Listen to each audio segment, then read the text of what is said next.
It's set review season, so we're talking about all of the sets, the cards of the newest Final Fantasy set, Opus 24, Hidden Legends. If you are wondering about kind of our criteria, what we're talking about, I implore you go check out the beginning of the Fire video. We're gonna go right on into the cards. Our first wind card we have Ashe, which is a Princess EX burst, cost 5. When Ashe enters the field, choose a forward of cost 5 or more, put it on top of your owner's deck, and then you can sacrifice her to give it forward 1,000 power and activate it. No, thank you. I'm good, thanks. First time I saw this card, I thought it was a forward. I thought it was even worse than it is. And then I saw it's a backup. Like, that's the weirdest backup I've ever seen.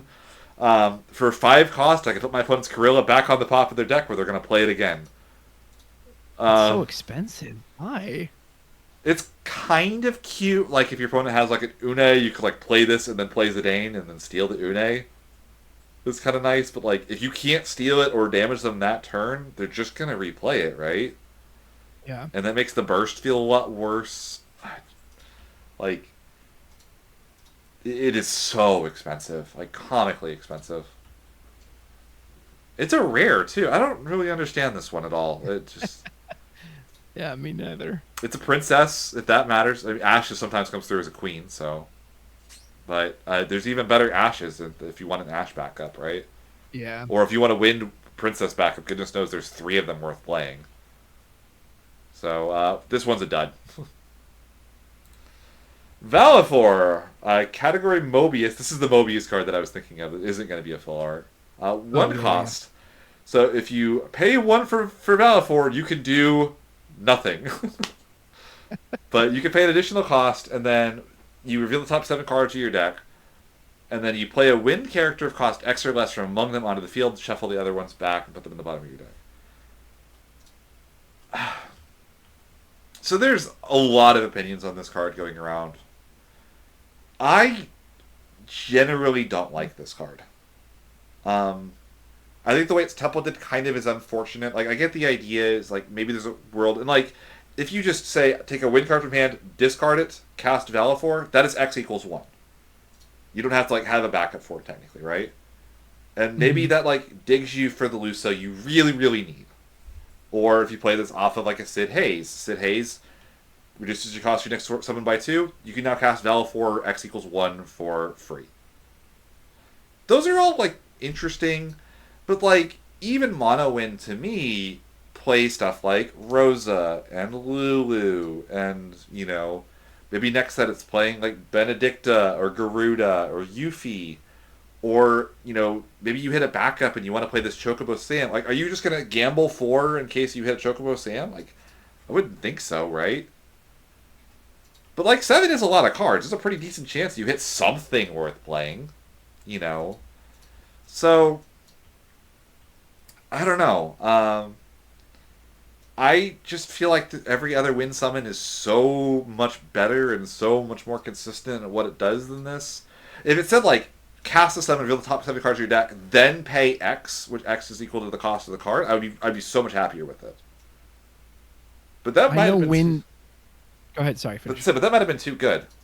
So, I don't know. What do you think? I think you're correct. I know wind hasn't been on the lips of people this year as it was in the past, but remember, Alex Hancock's did win Worlds with wind, and Eureka did win Japanese Nationals with wind.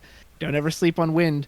But I think it goes back to what you said in one of your videos about how the Luso wind package is so efficient. There's just not room to experiment with a card like this that could fail. This could not get you the thing you're looking for. Like, what are you going to cut for this? You need Asura and Chocobo and Dryad. Like, that package is so tight and so efficient. I just don't think you can spare room for something that could potentially backfire on you. So it's a fun idea. I really like the idea of the card, but I just don't see where you put it. And it only plays characters. It doesn't cast them, so you don't get, you don't get the cheetah cast with it. You can't hit, like, oh, Chocobo, I'll take the Chocobo cast, put my thing back in my hand, right? Like, and there's a big incentive this set for wind decks to play a bunch of summons, right? So maybe you even whiff. You have 5 backups in play, you go X equals 3, and you reveal 2 backups and 4, 5 summons, right? Or, like, you reveal Lulu and you already have a Lulu in play. Like, it's a very real possibility. Yeah. Um, the only other thing I will say is like maybe you like cast this with a Rosa and you got a bunch of CP you're gonna lose anyway, so you might as well dump it into this. Like, Yeah. if you have so much CP that you can just afford to overpay for this, sure. But like, that's not the world. Wind isn't losing games because it has too much CP and not enough to do with it. Exactly. It's losing because it can't get to that point. So I don't know. I don't love this card at all, but I think it probably is. It's interesting enough to experiment with. Hmm. Vaan, this is a Theatrhythm common. This will be great and limited, by the way. One of the big things, by the way, just small side tangent. Wind and limited the last couple sets has been killing it. Wind has been like top 3 of the best like colors or elements in limited, after being like unplayable in limited from Opus 15 to Opus 21. So I'm very happy to see them improving that side of Wind at least. Like they're finding ways to make Wind work in limited. This guy, he'll be great there if you draft. You can maybe get 7 of them, and that Eroga Blade special is going to be going crazy. Boop, boop, boop, boop, boop, ping a bunch of guys off. There's no cost restriction. He doesn't only hit 5 cost or higher with the special, Right. which they very easily could have done for him. He's fine. I think you'll see a lot of play there and nowhere else. Yep. You said it. Viera, standard unit FFTA backup. This is the sack backups. You just choose 2 backups and activate them. I kind of like it. There's a lot of situations like it's kind of like a weird carpenter in a way. Like it can be free on a later turn. There's a lot of situations as well that I found in Wind where having 2 backups is worth more than 2 CP, right? Like if you have 1 card in hand, that's 1 cast, right? Because you can cast 1 copy of Azura or 1 Alexander. But if you Viera 2 back, you can cast both of those, right? And Yeah. I think there's like a lot of potential in that regard for her. You go 3 backups for a Lulu, and then Lulu gets back, the Azura, and then you sack the Viera, gets back the 2 backups. Now the Azura gets back a Luso, you play the Luso, right? Like that's the dream. Yeah. Is that enough to make room in the Wind deck for Viera when one of my favorite cards of all time in the 21 Viera doesn't show up very often there? Yeah.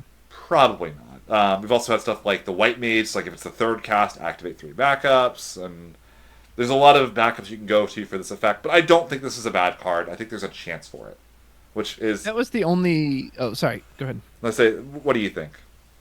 Well, I would say the only situation I was actually thinking of it positively for was like an Earth Wind deck, because I like the idea of like, oh, I need room for my Shantoto, break it, now I can clear. But I mean, your Earth Windless, like you were running the other Viera, which already had a way to break itself. So, like maybe if all those other cards didn't exist, it'd be good. But yeah, all those decks have ways to clear out a spot if they need to. So, I'm just kind of meh on it.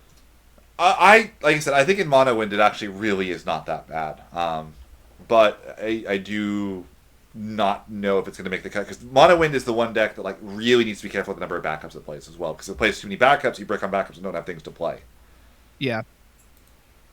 Onion Knight. So this is another one of those Theatrhythm comments. This one's gotten a little bit more attention because it's just kind of unusual. 3 cost, 8k.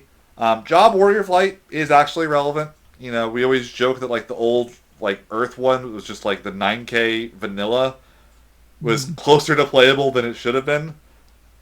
This one could be kind of like that. It also has Warp 1 for Wind, and then you can pay 1 Wind to remove it from the game and put 2 Warp counters on it. So anytime your opponent wants to get rid of this guy, you can just pay the 1 Wind, and he's going to come back in 2 turns anyway. That's kind of neat. There's a lot of cute synergies, and like I said, I think that like just being a Warrior of Light in Wind has a lot of value. You could search this with Sarah FFL if you really needed to get like a Wind card to play like a King Tycoon down in a Refia deck, and that you have to play it in a Refia deck. Like it's a vanilla, but it's vanilla that isn't going to go anywhere. So I don't know. Also, Vayne exists. Vayne is like a really, really strong card. We'll talk more about Vayne in the near future, I'm sure. Yeah. But outside of Limited, this card has a small chance. In Limited, this card's going to be amazing. It's going to be one of the best cards in Limited. But do you have anything else to say about it? He's just cute. I like that he can potentially like endlessly like warp and bring himself back in. Like you probably won't see him outside Limited, but that's just kind of neat. He can do that. Yeah. Also notable, like maybe like there's like the Viera this set, the free cast Alexander. Like, he's a way of continuously getting wind forwards to enter your field too, over the Yeah. course of a bunch of turns. So not that wind usually struggles with that, but it is relevant and will matter, I'm sure. Garuda. So here is some of the good stuff. This is category 16, job icon. When Garuda enters the field or when Benedikta primes into Garuda, activate all the backups you control. And when Garuda attacks, choose 2 forwards. Opponent controls, return them to their opponent's hand. Or to their owner's hand. This just seems really good in general to me. Bounce is not like super strong consistent removal, but it is really good at like helping you stabilize, which is a lot of what Wind is looking for anyway. And like even off of 3 backups, I think it's a pretty reasonable cast, right? 3 backups, ditch from hand, activate your 3 backups. Like, so I could see this like taking the slots that like Yuffie's used to take in Wind as like these like anti-aggro cards that like you don't necessarily want to play, but you can play, and this one actually can feed into a Storm game plan. Like, if you have 5 backups, you could just start with the Garuda and like cheat. You say, "Oh, I'm actually on cast 2 before I ever started." Like that's like very plausible to me. And I think Benedikta as well is also just like a pretty reasonable card to play. So I think this card's really good. I like this one a lot too. It kind of struck me reading this. I like how thematic it is. She's a tornado. She comes in and she blows the enemy away back to their hand. But Wind has never really done bounce before. Like it always does self bounce. Yeah. But it's never like bounce is usually a water effect. But like I think it's way more thematic to Wind. Yeah, just blow them back to your. I think that's really cool. It pays for itself. With the activation of the backups. It's technically a little slow. Like if you just play this outright, it's not going to do anything till attacks. But it's a 9K body, so it's kind of Amaterasu proof, and it pays for itself. Like I like it, and yeah, reading it, I'm like, man, why have they never done that with Wind before? Like Wind should be the element that's just blowing you off the field. That's so cool. And I guess Valefor, the original Valefor summon, was the only one that like really did that. And also notably, there's the starter Tidus that like is the EX burst, like bounce, and then like has the weird like Tros effect to it. And Wind had no ways of proccing that card. Wind could not make your opponent bounce forwards. And so, like, printing support for that is, like, really cool. So now, like, I could see this, like, big Wind deck be a thing with, like, Garuda and Tidus, and maybe you, like, play Tros in there, and you have, like, the wall that says all your 5 costs can't be chosen, so that's protection for your Garuda and Tidus and your engine, and maybe you're playing a Bismarck in there now, too, and Bismarck can't be chosen, Yeah. Like, there's like a lot of potential for this card. Like, I'm not gonna lie, when they like showed like, oh, this is how priming works, like, there's no way Benedikta and Garuda will be good because it just isn't what Wind has been good at historically, right? Yeah, it's like these big, big guys. And credit where credit's due, they found a card that I think is interesting in a lot of different Wind types of decks. Yeah, I think the fact that it hits 2 targets too carries a lot of the weight of it. If it only hit 1, it would feel so much weaker. Mm-hmm. And it's kind of nice, too, that it's only like forward opponent control, so you can't use this as, like, Althea at home. Correct. Like, that would be really, really obnoxious if you could, like, use this to bounce your own Lulu every turn, too.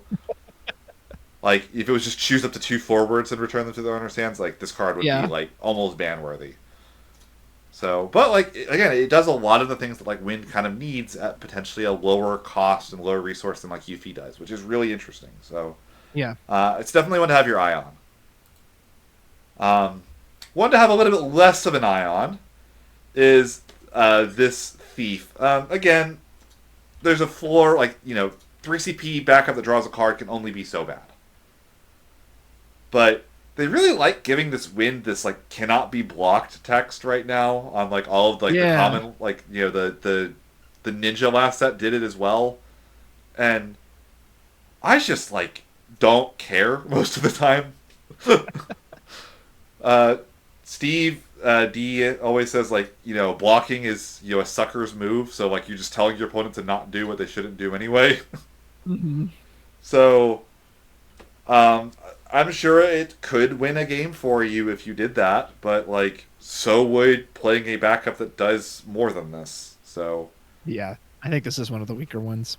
Yeah, like I said, the effect itself is, like, fine enough, and it'll be great and limited again. I love this backup cycle for limited. Everybody's favorite Tantalus member / thief in Zidane. Category is DFF and 9. And when Zidane enters the field or is put from the field in the break zone, choose a character in your opponent's break zone or remove it from the game. During this game, you can cast it as though you owned it at any time you can normally cast it. And then damage 5, the backup you control can produce CP of any element. So, this is a really weird one. Because if you play this in Mono Wind, you probably can't cast anything he steals. Unless you're in a mirror. And he only hits characters, so you can't steal like a Chocobo summon from a Wind Mirror. Like you know, it's still there's. I'm sure there's stuff you'll want to steal anyway. But this isn't necessarily only going to be in Mono Wind. This probably like the intent is probably like an Earth Wind shell, so you could use like Shantoto or Tyro to color fix for you, right? Mm-hmm. And then you can play anything you steal. And like the damage 5 is nice. You know, it's a good little bonus that lets him maybe help himself and say, okay, well, now I don't need to worry about having my Tyro up. I can just play the Zidane and I can do whatever I need to do. And that last line of text has been really powerful on cards like Leo, for instance, and Riku. But I look at this card and I compare it to something like Beldat, right? I don't know if you remember that card. The little, she has warp, and then like when she enters the field, you can like do this effect basically, and then, like the warp like mills your opponents, try to like find characters to steal. And I've considered her a little bit in the past in like super heavy mirror metas where it's like I know I'm against Refia a lot. Like the only deck in the room ever worth playing is Refia. It's only game or deck that I'm worried about. I'm playing it myself. I want to steal my opponent's Warriors, Elites, and Refias, right?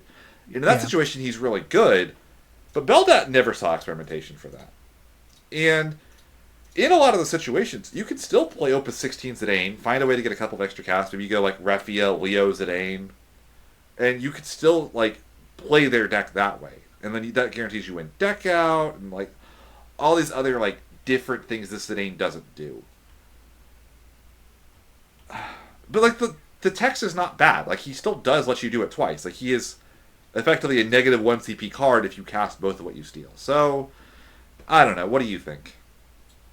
I think you gave it way more time than it deserved. Clearly someone from Hobby Japan saw my Opus 23 spoiler video when I was talking about Zidane, and we're like, all right, we'll show him. It has to be the highest bar of names to clear in the game, maybe with the exception of Shantoto. Like, if your name is Zidane, you have to bring your A++ game. And even though I agree, like the effect is technically fine on its own, it's competing with two of the craziest cards in the game in both the multi-element one and the Opus 16 Thief one. Like, and even like go back to the Opus 3 one. Like that's still like, yeah.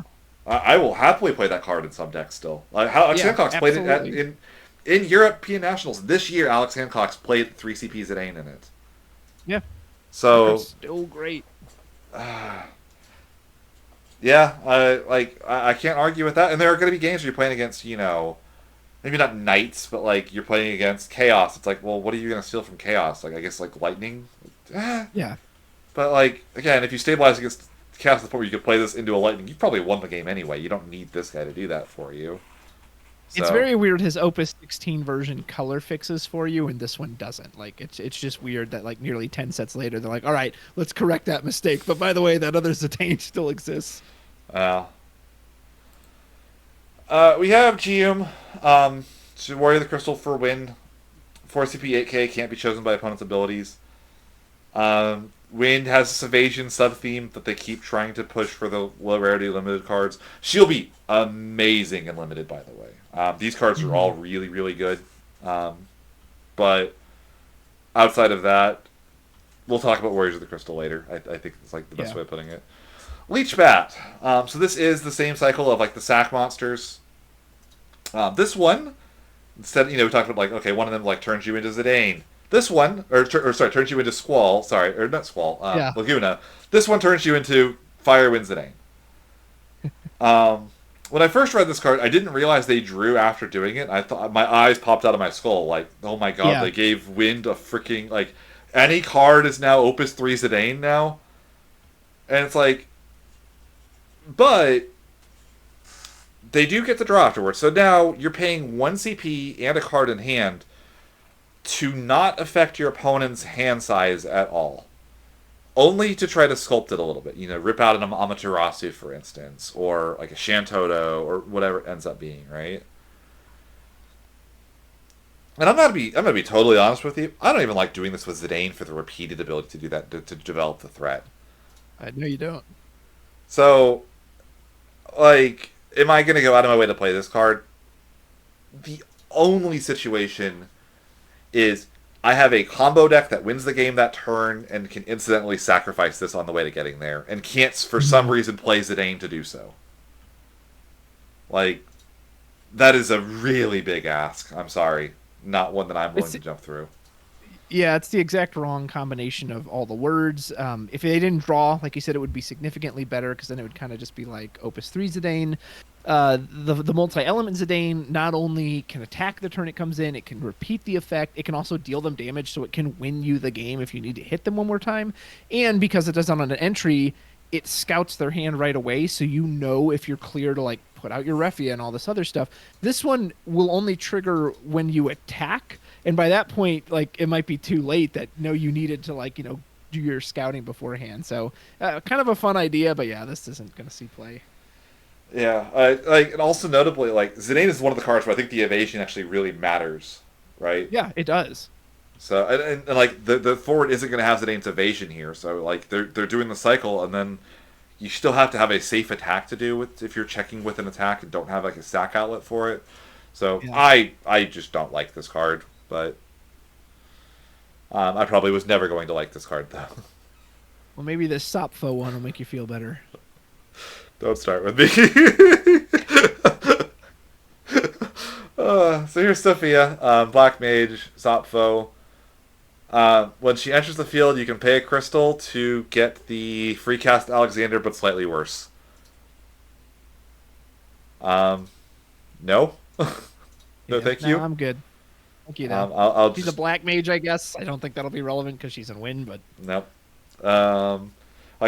The free cast summon even draws a card if it breaks a monster, and Sophia doesn't. Like, why do they hate Sopfo? They clearly don't hate it enough, because they commissioned some really cool art for these characters and everything else, and there's a lot of Sopfo cards this set. Just none of them seem very playable to me so far. Moving along, we have Tidus.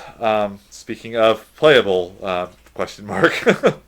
So we have category 10, job Guardian Blitzballer, 5 cost 9k, Warp 0 for 5, or Warp 5 for 0 cost. So you can remove from the game. 5 turns later, he's going to come into play and exist. Tidus has an ability where whenever a warp counter is removed from any player's card, a very weird thing about warp is that it all punishes opposing warp for some reason. Yeah. I don't really know why, but whatever. You get to remove a warp counter from Tidus, and then the forwards of the warp have haste and cannot be chosen by summons. So I've heard this guy described as like the patch to try to fix warp. Well, one of the reasons warp characters are not good is because they don't have innate haste when they come into play, so they don't get to do anything, and they still just die like anything else does. And Tidus fixes that part of warp, right? Like that's like what I've heard in his favor. And not being chosen by summons is like fine, it's good. It could matter. He himself can't be chosen by summons as well. He does have warp, but I looked at this because I always look, it's very good practice to look at every hero and every legend and see, like, let's say the designers are 100% correct and this card is broken. What does that deck look like? And I tried to put together a deck that was the quote-unquote warp deck. And I've never seen a deck that looked more like a bunch of draft chaff that, like, did not seem playable to me in the slightest. I don't know. I think that Vane remains like this comically overpowered card with nothing he wants to do. And I don't think Tidus fixes that. Like, Tidus doesn't make Vane into a better card. The other best warp card is, Theodore? Who probably has haste anyway. So yeah. You don't care about that? Um, I don't know. Are you seeing something I'm not? I see that this is one of the first mono arts I saw when I went, ugh. I don't know. I'm just not a fan of this one. I do think it looks better with the full image, which you showed me, which is kind of hidden by this. Warp is just not going to work. It's too slow. This game is too fast. We saw decks last set with Chaos. They can kill you in 2 or 3 turns.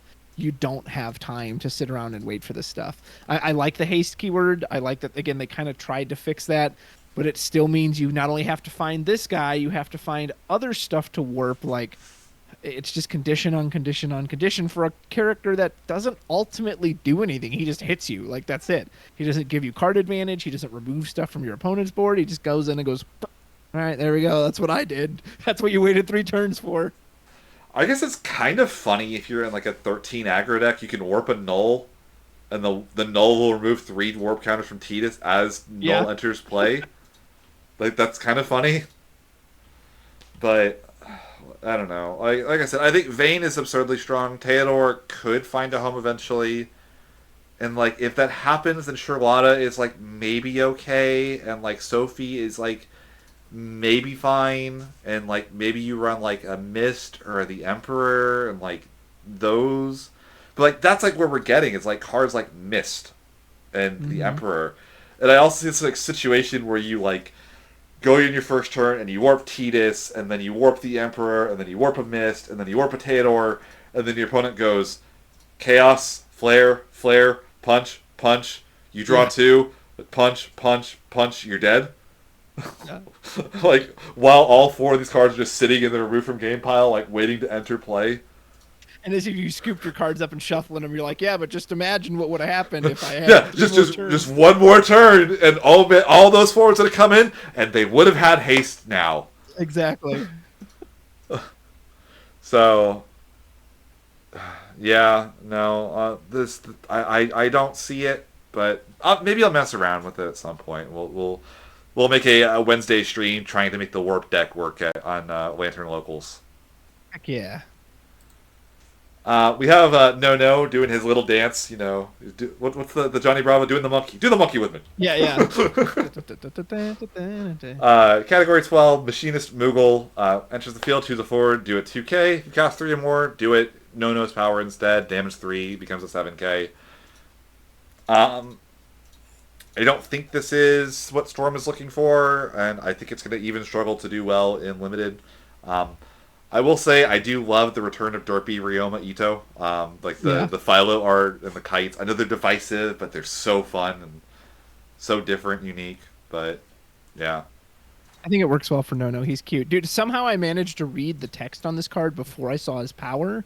So I was like, 2,000, that's nothing. Oh, it's power. He's got to be like a 9K. I was like, 5K, what? Yeah. He's a little common. He's cute. He's living his best life. Bartz, one of those Theatrhythm commons. This is another one that I think is kind of a gem in the rough. Obviously, there's a little deck in the format called Refia that really likes Warrior of Light backups, and there hasn't been a Bartz named backup yet. I have been a big proponent for not playing the Bartz variant that has like all the specials in it and try to use the Time Warp and stuff.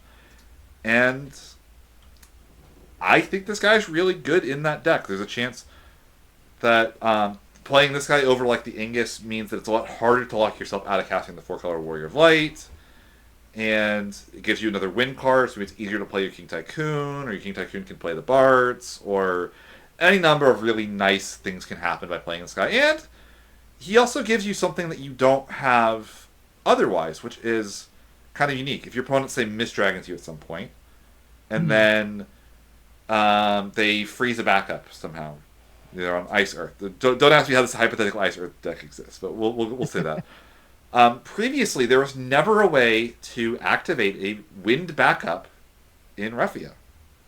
Like most of the time, unless you wanted to like really stretch for something like Wall, like reveal 5 and find a wind card, which was really risky to play in Refia.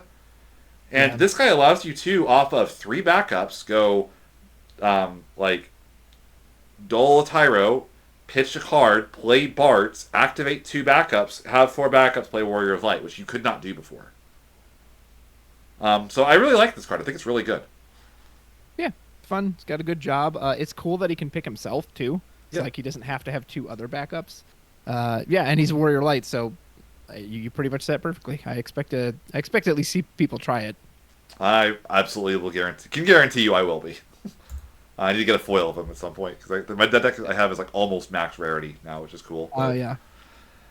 Benedikta, dominant, category 16. She's a 3 CP 8K. Usually wind isn't above curve, so it's kind of an interesting thing. First strike. I don't know about you. I'm kind of a first strike truther. I love first strike on cards. Like I love like the defensive thing of like, well, okay, I'm screwed. Here's a 3 CP 8K first striker. You deal with it, and then you can win. Yeah. This gives you kind of a nice chance, right? Damage 3, when Benedikta enters the field, Benedikta gains haste till end of turn. Pairs really nicely with the Garuda, so you play Benedikta for 3, pay the 1 extra for the Garuda, so you get a 1 cost discount on the Garuda. Garuda now has haste. You attack with the Garuda because she keeps the haste when she goes from Benedikta to Garuda. Bounce 2 forwards, you now have all your backup still, and you have this, you remove 2 forwards back to your opponent's hand, and you've now stabilized, and you can now wind with your wind deck doing wind things. That's the goal, probably. Does it work? I don't know. You tell me. Yeah. Yeah, she's fun. My only real complaint is I wish the damage 3 effect was just a field ability, that she just had haste. It kind of sucks that they can technically Amaterasu that because it's an auto that goes on the stack. But I do like the idea of her coming in on 3.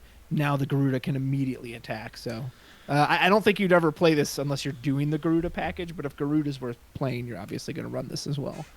So they had to template it like this because if it was just damage 3, Benedikta gains haste.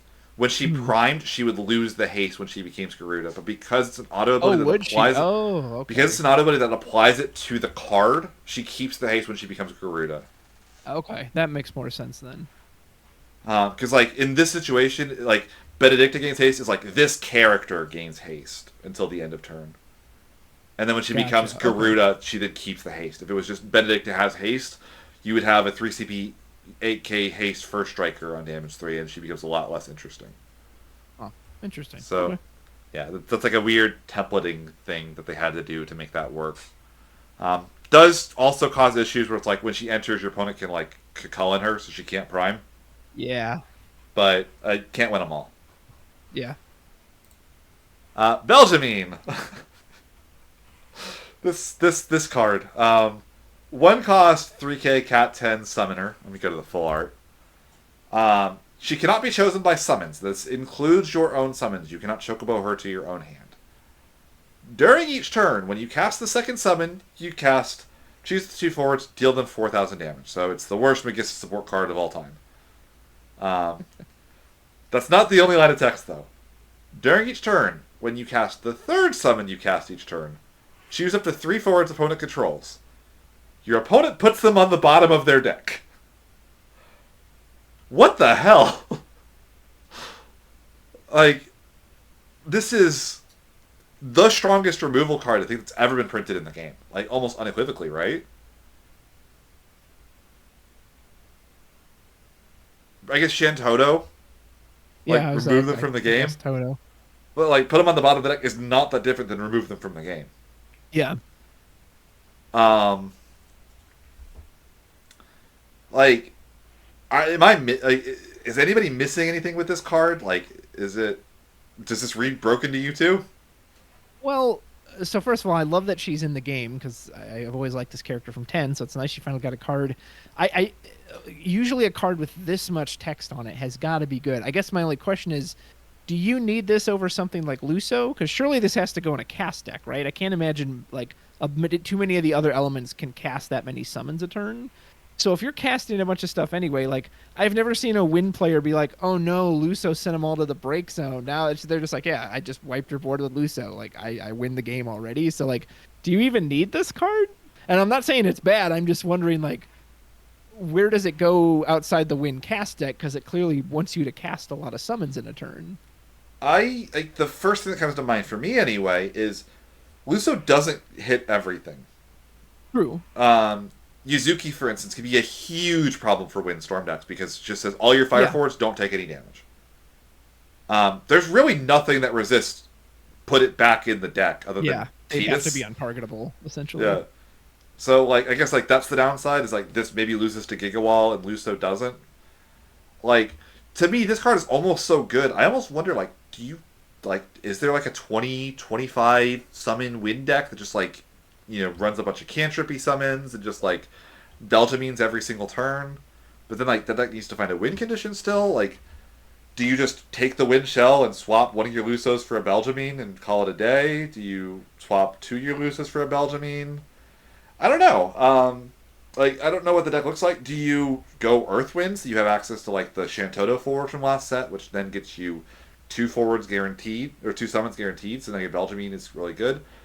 One small note for this card is Luso is repeatable, right? Like, you can Luso, Yeah. Chocobo, Luso, Chocobo, Luso, and you can just keep doing the cleave, right? She is like Rosa. She only happens once each turn. There's only one window each turn where she could proc. So, I don't know. And clearly the third cast is very strong, but the second cast is kind of underwhelming to me. Like, what kind of board state do they have where they have 5 forwards, 2 of them you can pick off with the 4K, and then the other 3 you send away? Like, so maybe you're just sending away the same ones that you 4K'd to, in which case I don't know how relevant the second trigger is going to be. Yeah, I mean, I think you also kind of just, like, I wonder if you just, like, ignore that second line attacks and just, like, really focus on that third one is what you kind of do. I could see a world where, like, you run the Valefor Opus 1 starter is, like, a really strong card still that, like, 3K, activate all your backups, 2 CPEX. Yeah. I thought they were going to print, like, a Wind Yuna backup this set just to, like, finally make that dream happen, and they didn't. Yeah. So I like that's like the thing that like maybe like that's what it's intended to do is like if you play it with like wind water with like the Yuna and now like you cast the Valefor and now you get to cleave and then activate your backups and go from there and you have like this like second Azura with the burst on it. One thing to note too, I don't know how realistic this is. This is not restricted to your own turn. So if you could somehow cast 3 summons on your opponent's turn in their combat step or whatever, you can just do goodbye. Yeah, and one other thing is like I think this like makes you even reevaluate some summons. Cards like Pandemonium, which is like a card that like really hasn't seen a lot of competitive experimentation, but like you could run like Garuda or Vaan with Pandemonium, and it could just be a draw card cast, like a 2CP draw card. And if you're storming off and the card is right to cast that you're searching, you do that. And if not, then you just discard it to the next summon for Belgemine to continue towards the board wipe, right?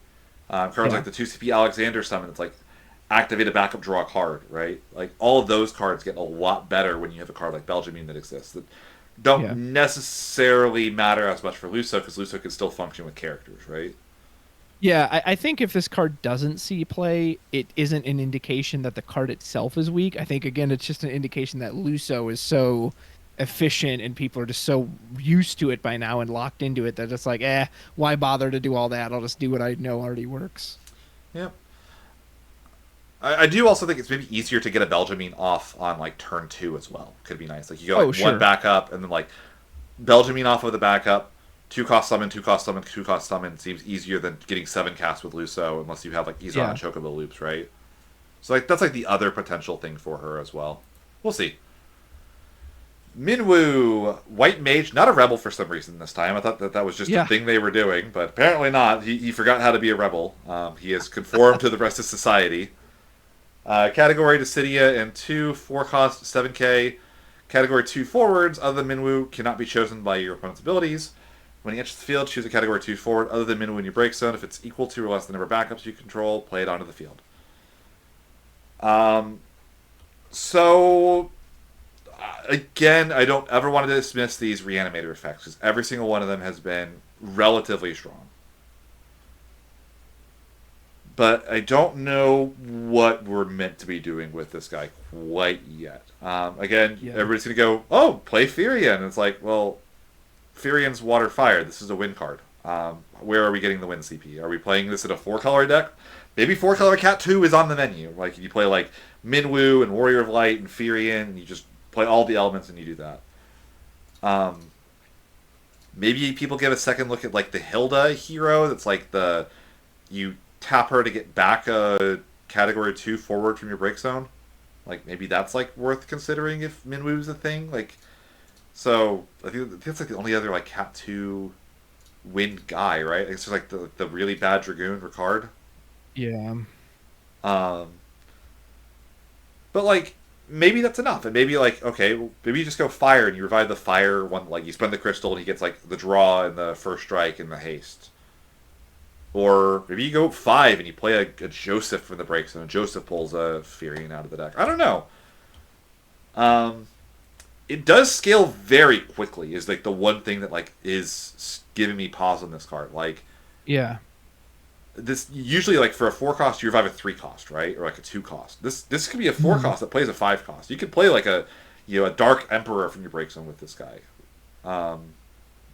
Is that good enough now for him to see play? I don't know. Wind just hasn't been the place for these mid-rangey decks to see play lately. Is the only thing that really scares me with this card. There's some decent backups in Cat 2, so it's a shame he can't play characters. Dude, it's like every couple of sets, it's like the Anakin Padme meme you see running around everywhere, where they'll print some Category 2 cards, and then we as the players or Padme asking, oh, and you're going to print more support for them, right? And then they're just staring at us. We're like, well, you're going to print more support for them, right? Like, they have little bitty pockets of, like, strong text, and then they just never give them the cards to support them. Like you said, like, I just don't know who you're even supposed to play with this guy. Like, it's clearly a fun effect, and I love protection style effects, but just, yeah, what are you doing with this? Like, I just don't know. Yeah, like I said, there's definitely targets. Knowing that Kageyama's favorite character seems to be the Emperor, maybe we'll get a good Emperor Yeah. at some point, and like an Ice Wind control deck will play this. Who knows? We'll see. We have our common summon from Cat 12, 1 cost, Wing Wraith EX. Really simple, choose a 4 opponent controls, deal it 3k, and search for another copy of this exact summon. I've heard this described as baby's first Luso. It's a funny description.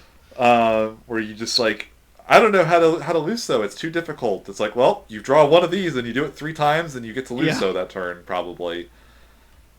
I really think that like space is too difficult for a card like this in Win. Yeah. Like comparing this to like the Goblin Searcher, it's not even remotely close in quality, right?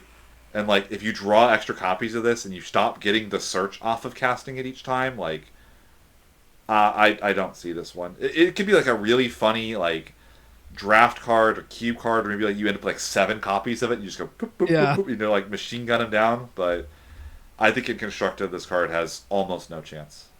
Yeah, you said it perfectly. It is a cute concept. I do like the idea that you can essentially just, all right, I'm going to guarantee shoot something for 9, but yeah, there's just no space for it. You can't afford to play 3 of these. And that is it for Wind on the set. So it's definitely an interesting set for Wind. Obviously, Belgemine is really strong. I think Benedikta Garuda is really strong. I think the Bartz has a lot of potential. Yeah, I think it's a very exciting set. I think Valefor is a card people are going to have to experiment with a lot to really see how good it's going to be. It's exciting. I'm still waiting for that win card that I'm like, wow, well, this is an auto include in all those win decks, and I haven't quite seen it yet, but maybe one day. Belgemine is probably about as close as they could print outside of printing Luso 2. Yeah, Electric Boogaloo.